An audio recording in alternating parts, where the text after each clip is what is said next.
Assalamualaikum warahmatullahi wabarakatuh. Kami dari kelompok kiri mahasiswa Teknik Informatika Universitas Maliko Saleh akan menyampaikan presentasi tugas kewarganegaraan kami dengan judul Mandeknya RUU Perampasan Aset telah kritis terhadap paradoks penegakan hukum dan realitas politik dalam pemberantasan korupsi di Indonesia.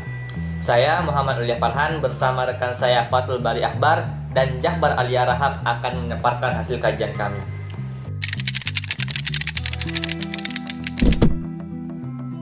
Korupsi di Indonesia merupakan kejahatan luar biasa yang tidak hanya merugikan keuangan negara, tapi juga menghancurkan tatanan sosial, ekonomi, dan kepercayaan rakyat terhadap negara.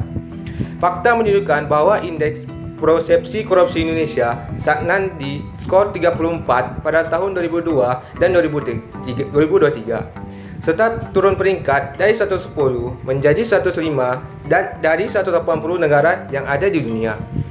Yang lebih memperhatikan, pemulihan aset hasil korupsi hanya mencapai 7% dari total kerugian negara. Artinya, sebagian besar hasil korupsi masih dinikmati oleh pelaku. Sistem hukum kita selama ini lebih fokus pada menghukumkan pelaku, bukan mengejar dan merampas hasil kekayaan kejahatannya. Oleh karena itu, hadirnya RUU Perampasan Aset menjadi sangat krusial.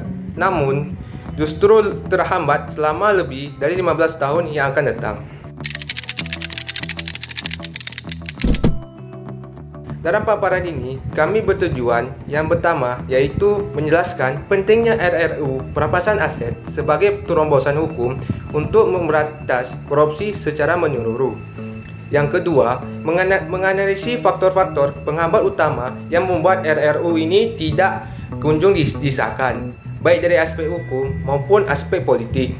Yang ketiga, menunjukkan dampak nyata dari mandeknya RUU ini terhadap pemulihan aset, efektivitas hukum, dan kepercayaan kepada publik. RUU Perampasan Aset menawarkan solusi konflik melalui mekanisme non-confiscation based of fall filter, atau bisa disebut dengan perampasan aset tanpa pemindahan.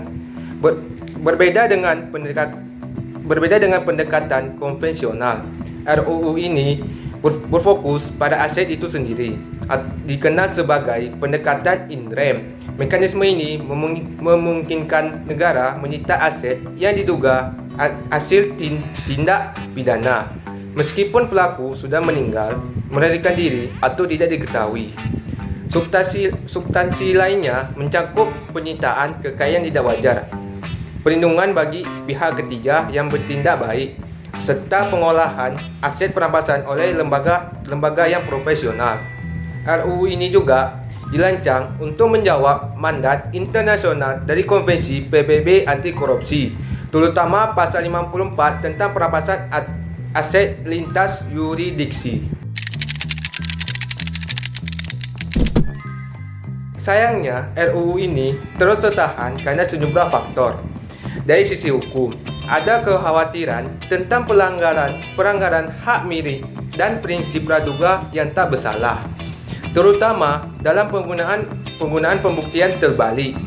Dari sisi politik, disentasi dari kalangan elit yang menjadi faktor penghalang utamanya. Banyak pihak DPR terindikasi enggan membahas RUU ini karena potensinya menjerat kekayaan oknum yang berkuasa. Padahal RUU ini sudah berkali-kali masuk ke Prognas. Apa itu Prognas? Singkatnya, Prognas atau Program Legislasi Nasional adalah perancangan yang terencana, terpadu, dan sistematis untuk pembentukan undang-undang. Nah, bahkan RUU Perampasan Aset ini menjadi prioritas nasional, tapi ironisnya tak pernah benar-benar dibahas dengan tuntas. Kemerdekaan RUU ini memberikan dampak yang sangat serius. Yang pertama, negara kehilangan kesempatan memulihkan triliunan rupiah aset hasil korupsi. Yang kedua, koruptor tetap bisa menikmati hasil kejahatannya, bahkan setelah dihukum.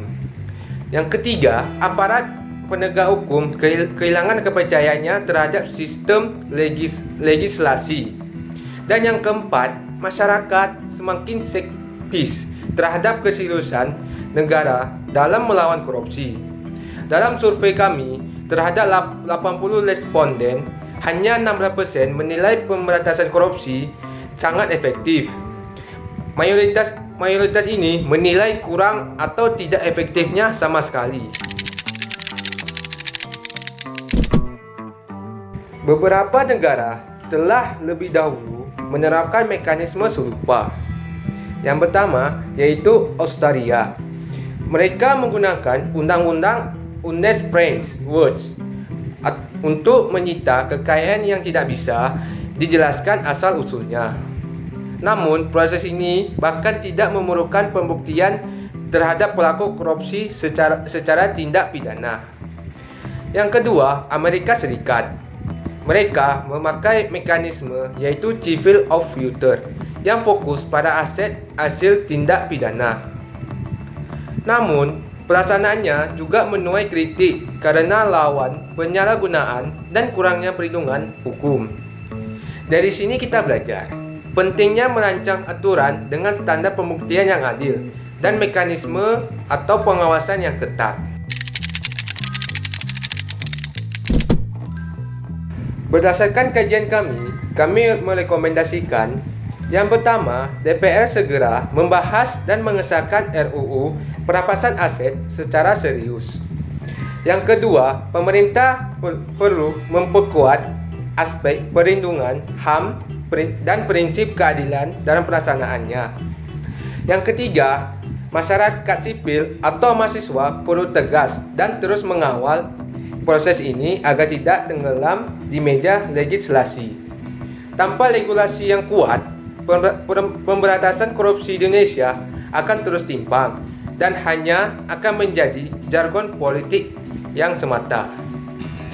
Sekian terima kasih atas perhatiannya. Wassalamualaikum warahmatullahi wabarakatuh.